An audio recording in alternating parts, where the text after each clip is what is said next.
기도하겠습니다.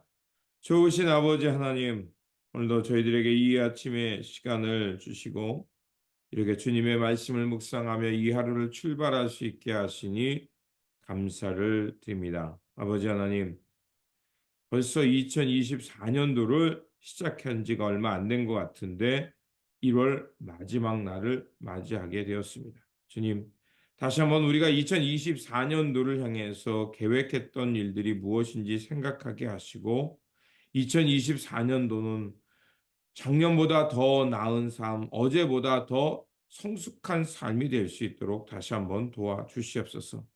또한 주님께서 우리에게 찾아와 말을 걸어주시고 또 주님의 그 사랑의 음성을 들려주실 때 그 음성에 예민하게 반응하게 하여 주시고 또 그 음성을 듣고 즉시 일어나 우리 주 예수 그리스도를 맞이하며 주님과 함께 동고동락하는 우리의 삶의 자리가 되게 하여 주옵소서. 말씀 앞으로 나아갑니다. 다시 한번 오늘을 향한 이때를 향한 귀한 말씀을 들려 주시옵소서. 우리 구주 예수 그리스도 이름으로 기도드립니다. 네. 오늘 우리에게 주신 말씀은 아가서 8장 13절에서 14절입니다. 동산 안에서 사는 그대, 동무들이 귀를 기울이니 그대의 목소리를 들려주오. 이미여 노루처럼 빨리 오세요. 향내 그윽한 이 산의 어린 사슴처럼 빨리 오세요. 아멘. 아가서 7장은 술람미 여인이 솔로몬에게 보여준 자신의 마음과 내면을 여러 가지 외형적인 묘사를 통해서 말해줍니다. 그만큼 자신의 이 사랑이 얼마나 아름답고 또 오묘한 그 사랑의 감정인지를 설명하고 있습니다.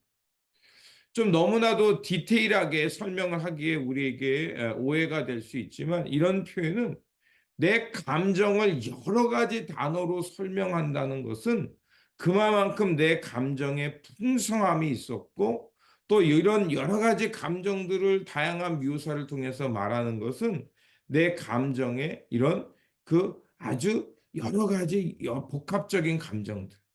그렇지만 그것이 얼마나 아름답고 풍성하게 내 안에 넘쳐나는가를 말하고 있는 것입니다. 그리고 8장은 완전한 사랑의 창가로 술람이 여인이 솔로몬과 결혼하고 마침내 그 사랑을 많은 사람들에게 고백하는 말씀입니다. 마침내 술람이 여인은 솔로몬 왕과 이제 만나게 되고 그리고 그 솔로몬과 사랑을 나누게 됩니다. 이것을 비유로 이제 그 신랑, 신부를 찬양하고 있는 것을 볼 수가 있습니다. 신부 역시 신랑인 왕에 대한 뜨거운 사랑을 고백하면서 왕에게 자신의 집으로 내려가자라고 설득하는 말씀입니다. 술람미 여인은 솔로몬과 결혼해서 너무 행복합니다. 그래서 내가 그분을 진작 만났더라면 어린 시절부터 그분을 사랑할 수 있었더라면 더 좋았을 것이다 라고 이렇게 설명합니다. 그래서 1절에 이렇게 되어 있습니다. 아, 임께서 어머니 젖을 함께 빨던 나의 오랍이라면 내가 밖에서 임을 만나 입맞추었어도 아무도 나를 천하게 보지 않으련마. 이 표현은 뭐냐? 내가 이 사랑하는 님을 빨리 만났으면 얼마나 좋았을까? 그리고 내가 그 사랑하는 님을 같은 어머니를 두었으면 얼마나 좋았을까? 그러면 내가 더 빨리 만나서 어려서부터 만나서 사랑하고 그 어머니 밑에서 내가 이렇게 사랑을 나눌 때 많은 사람들이 나에게 시기 질투하지 않았을 거다라는 것을 말하고 있는 것입니다. 그러면서 이 술람미 여인은 예루살렘 여자들, 즉 자신이 솔로몬과 사랑한 것을 시기 질투했던 그런 사람들에게 부탁합니다. 제발 우리의 사랑을 방해하지 말아 달라고 말을 합니다. 그래서 4절은 이렇게 있습니다. 예루살렘 딸들아 내가 너희에게 부탁한다. 내 사랑하는 자가 원하기 전에는 흔들지 말며 깨우지 말지니라. 온전히 둘만의 사랑의 시간을 갖고 싶은 겁니다. 어떤 것도 방해받지 않은 사랑의 시간. 어떤 것도 그 우리의 관계를 깨뜨리지 못하고 온전히 둘만의 시간과 사랑을 나눌 수 있도록 표현하고 있는 것입니다. 그리고 이제 술람미 여인은 솔로몬 왕에게 사랑을 받으면서 고향으로 마침내 돌아오게 됩니다. 그러자 많은 사람들은 그녀의 달라진 모습 때문에 놀랍니다. 예전에는 미소녀 같았고 마치 아무도 사랑해 줄 수 없는 어린 소녀 같았었는데 이제는 술람미 여인이 완전히 180도 변화되었습니다. 그래서 이 술람미 여인은 자신의 존재를 고백하면서 마치 자신이 솔로몬의 도장과 같다라고 말합니다. 도장이라는 것은 뭐라는 말하냐면 어떤 편지나 문서를 썼을 때 진위 여부를 알아야 되잖아요.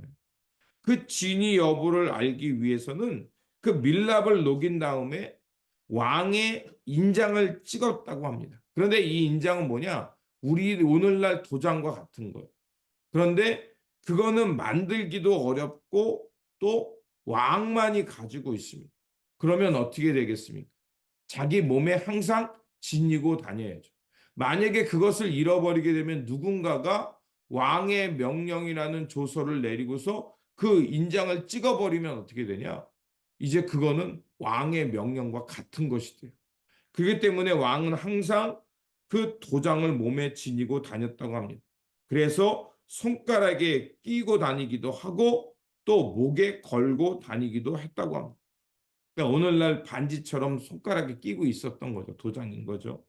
이처럼 술람미 여인은 솔로몬 왕에게 매우 중요한 존재가 되었고 솔로몬이 가는 곳이면 어디나 함께 동행할 수 있는 사람이 되었음을 말합니다. 또한 그들의 사랑이 얼마나 강렬했는지 죽음과 같았고 또 많은 물과 같았다. 홍수와 같았다는 거죠. 홍수의 특징은 뭡니까? 모든 것들을 쓸어버립니다. 그럼에도 불구하고 술람미 여인은 자신의 사랑을 어떻게 말하냐? 이런 큰 홍수보다도 내가 더 큰 사랑을 하고 있음을 말합니다. 또한 그녀의 어린 시절의 오라비들은 그녀가 너무 못나거나 또 너무 미성숙해서 혼인할 수 있을까라고 논쟁을 벌였던 것을 회상합니다. 너무나도 미성숙해서 오라버니들이 성벽이 되어주고 환자를 둘러서 사람들이 오는 것을 막아야 했다라고까지 말을 합니다. 그런데 이제는 완전히 변해버렸습니다. 이제는 오빠들의 생각이 틀렸다는 것을 말하면서 솔로몬이 아니면 어느 누구도 범접할 수 없는 귀한 존재가 되었음을 말하고 있습니다. 그리고 솔로몬과 결혼한 이 술람미 여인은 11절에 예전에는 솔로몬의 포도원에서 일하는 소장인 같았지만 이제는 포도원의 주인이 되었고 소출의 1,000세겔을 내야 하는 의무가 있었지만 이제는 그 의무에서 벗어났다. 솔로몬과 결혼하면서 어떻게 됐습니까? 이제는 빚을 향해서 내는 사람이 아니라 이제는 1,000세겔만이 아니라 200세겔까지 후다에게 즉 그 농장에서 일하는 사람에게 임금을 지불할 수 있을 정도로 풍성해졌음을 말합니다. 이 여인이 솔로몬과 사랑을 하면서 얼마나 큰 존재가 되었는지 또 솔로몬으로부터 얼마나 많은 사랑을 받고 있는지를 말을 하고 있는 겁니다. 그러면서 아가서의 절정인 오늘 우리가 읽었던 13절과 14절입니다. 동산에서 사는 그대 동무들이 귀를 기울이니 그대의 목소리를 들려주요. 이미여 노루처럼 빨리 오세요. 향내 그윽한 이 산의 어린 사슴처럼 빨리 오세요. 이 여인은 솔로몬과 결혼함을 통해서 신분이 완전히 변했죠. 왕의 귀한 사랑을 받을 뿐만 아니라 이제는 어디를 가든지 사람들의 부러움의 대상이 됐어요. 그래서 이제는 이 여인이 이 솔로몬이 왕이 자기 집에 빨리 와주기를 자신의 품에 늘 항상 함께하면서 이 사랑받 내가 얼마나 귀한 존재가 되었는지 사람들에게 알려주기를 말하고 있는 겁니다. 이건 무엇을 말하냐? 바로 우리가 예수 그리스도의 사랑받는 존재예요. 뿐만 되었을 뿐만 아니라 이제는 주님과의 아주 뜨거운 관계 속에서 주님의 온전하고 풍성한 사랑을 받고 있다는 것을 만천하에 드러내고 싶은 그 마음을 이렇게 표현한 것입니다. 그래서 요한계시록 마지막 장이 22장 20절에 뭐라고 되어 있냐? 내가 진실로 속히 오리라 하시거늘 주여 어서 오시옵소서. 이 표현은 뭡니까? 내가 주님의 사랑이 얼마나 아름다운지, 주님의 나라가 얼마나 아름답고 풍성한 세계인지 그 세계를 내가 미리 맛본 사람입니다. 그렇게 주님께서 내가 너를 다시 데리러 오겠다라는 그 약속을 가졌기에 우리는 하루하루 어떻게 했냐? 신랑이 빨리 왔으면 좋겠는 거예요. 내가 좋아하는 일, 내가 사랑하는 일은 뭐예요? 미래에 어떤 일이 있다 그러면 그날이 빨리 왔으면 좋잖아요. 마치 어린아이가 소풍날을 기다리는 것처럼 그런 것을 말하는 것이 바로 13절과 14절입니다. 우리는 그리스도의 날이 속히 우리 가운데 오기를 사모합니다.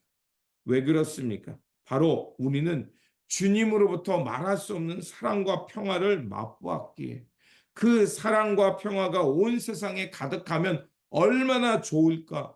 우리는 희망 가운데 기다리고 있는 것입니다. 그러므로 오늘도 우리가 주님의 귀한 사랑받는 자녀였고 미리 그 사랑을 맛본 사람으로서 이제 주님의 그 사랑과 평화가 가득한 세상이 오도록 우리는 날마다 기뻐하며 기다려야 할 것입니다. 이것이 바로 주님의 사랑과 은혜를 맛본 사람이요. 그 주님의 사랑과 은혜가 풍성한 세상이 속히 오도록 간절히 기도하는 사람입니다. 이러한 사랑의 기도를 드리며 살아가는 저와 여러분들이 되시길 주님의 이름으로 축원드립니다. 기도하겠습니다. 사랑의 하나님, 메마르고 몸이 건조한 우리의 사랑의 고백이 아니라 매일매일의 삶이 이렇게 하나님의 사랑과 은혜를 체험하며 주님께 고백하며 드려지는 우리의 찬송과 기도, 예배가 되게 하여 주옵소서. 그래서 아버지는 주님의 뜨거운 사랑을 맛본 사람으로서 이 땅에 속히 하나님의 사랑과 평화와 은혜가 넘치는 세상이 속히 올 수 있도록 기도하게 하여 주시고 길을 내는 사람이 되게 하시고 이 땅에서 그 사랑을 널리 전파하며 살아가는 그 사랑의 사람들, 사랑의 기도를 올려드리는 존재들이 되게 하여 주옵소서. 우리 구주 예수 그리스도 이름으로 기도드립니다. 아멘.